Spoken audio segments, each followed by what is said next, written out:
Next up, we got macros, short for macronutrients. What are they and why you need them? So macros is the biggest food groups of your diet. So you have macros, you have micros. So macros are proteins, fats, and carbs. And I'm gonna share why protein, why fat, why carbs, how much you need, all that good stuff in this next video. So protein.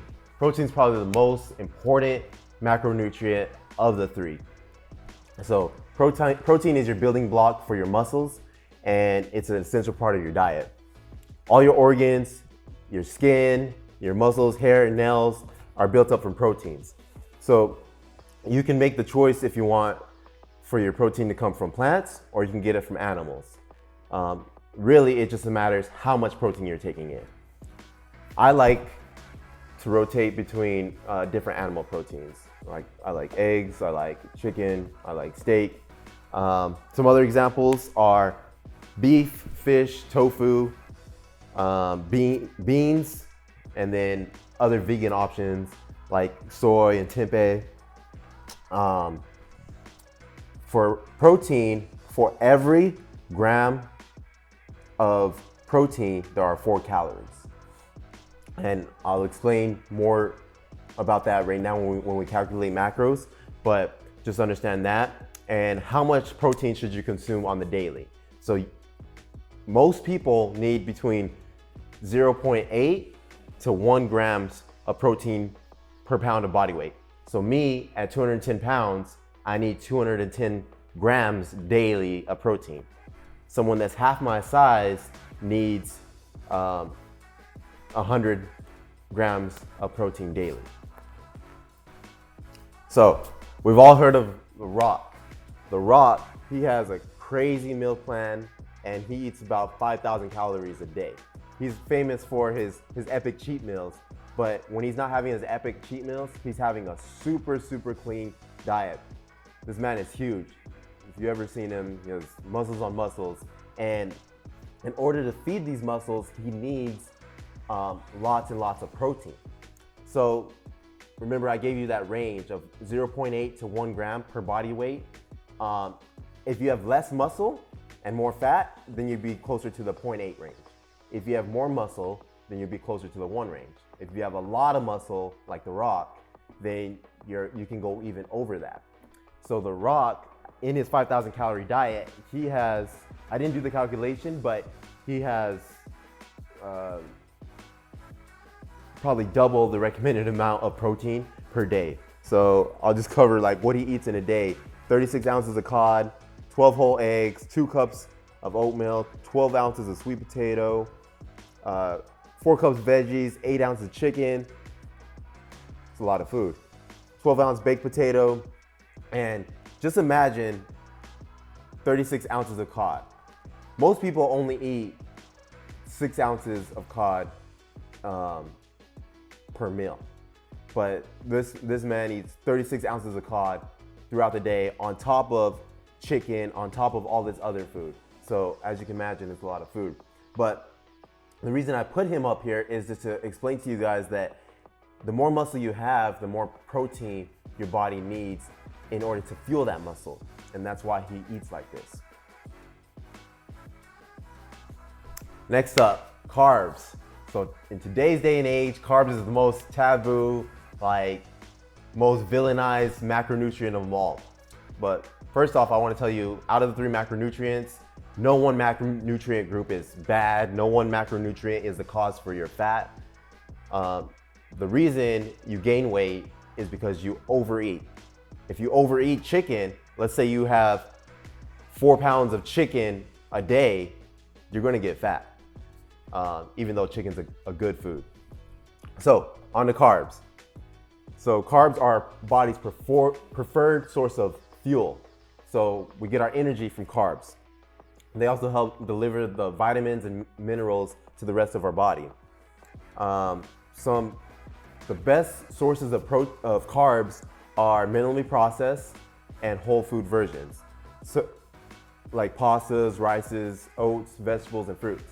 And the reason carbs get such a bad rap is because, cake, cookies, different breads are grouped as carbs. Even though there's some fat in those foods, these are grouped as carbs. So when someone thinks carbs, they automatically think cookies, cake, chips, but they never think potatoes, rice, whole grains. So these potatoes, rice, and whole grains are optimal for your body to have the energy it needs to perform in the gym, to perform daily movements, to do daily things. And then carbs do a few other things I'll share in a little bit. But similar to protein, for every gram of carb, there's 4 calories. So how much should you consume daily? For carbs, you want to consume anywhere from 0.5 to 3.5 grams of carbs per pound of body weight. And so this range varies on your activity level and what you like to do. So an ultra marathon runner will be on the super high end of the carbs. So they'll be eating 3.5 grams on up per pound of body weight. So for me, if I was a marathon runner, I would be eating anywhere from 600 on up of carbs per day in order to fuel my marathon running, which is a lot. Right now, I'm more closer to the 1 gram per carb of body weight, just because of where I'm at. I do bodybuilding, so that's what I need. And then another thing that's super popular right now is the keto diet, right? Have no carbs. Carbs are the devil. One reason, I'll get a little bit more into keto, but one reason that it's super popular is because carbs, when you take carbs away from your diet, your body is able to release water. So carbs, short for carbohydrate, hydrate, means that we can withhold water. So when you have no carbs in your body gets rid of the water. And when your body gets rid of the water, it drops weight on the scale. That weight that it drops on the scale is water weight, not from fat. So as soon as you incorporate carbs back into your diet, those pounds will come back because the water will come back. So that's just one quick thing I wanted to share about carbs. And then for athletes, carbs are so important. Not only does it give you the performance to really, or the energy to perform in the gym and at your activity, but it also helps with recovery. So a study was done that shows that if you have a diet that includes regular carbs, you can recover much quicker than a keto diet that only has protein and fat. If you have carbs in your diet, you can recover within 2 days from a 2-hour long workout. But if you have a diet without carbs, it may take you a full week to get back to normal recovery levels. So just a fun fact for athletes. And then also, people that have 0 carbs in their diet, their hormones take a chance of getting out of sync. So your cortisol levels will be messed up, your testosterone ratios will be messed up.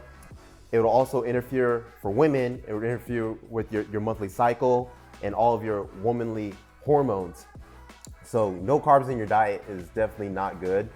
Overall, these hormones that it affects are what's responsible for allowing you to grow muscle and allowing you to lose fat. So by taking out carbs from your diet, you're actually, stabbing yourself in the back. So you need some carbs. And then finally, we have fats. So fats are crucial for your organ health and for your overall hormonal health. So they regulate your hormones and also your brain health. Having regular balance of fats in your diets will help you with your brain health, your hormones. Some examples are nuts, seeds, different oils like avocado oil, olive oil. Fats are the most calorie dense per gram. So fats have 9 calories per gram.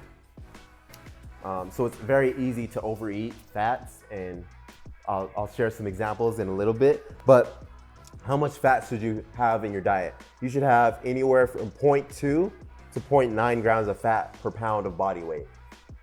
0.2 range is more normal. 0.9 is if it's your choice to do something like a keto diet, you'll have a higher percentage of fat in your nutrition plan. So, what is the best diet? See you in the next video, and I'll let you know what the best diet is.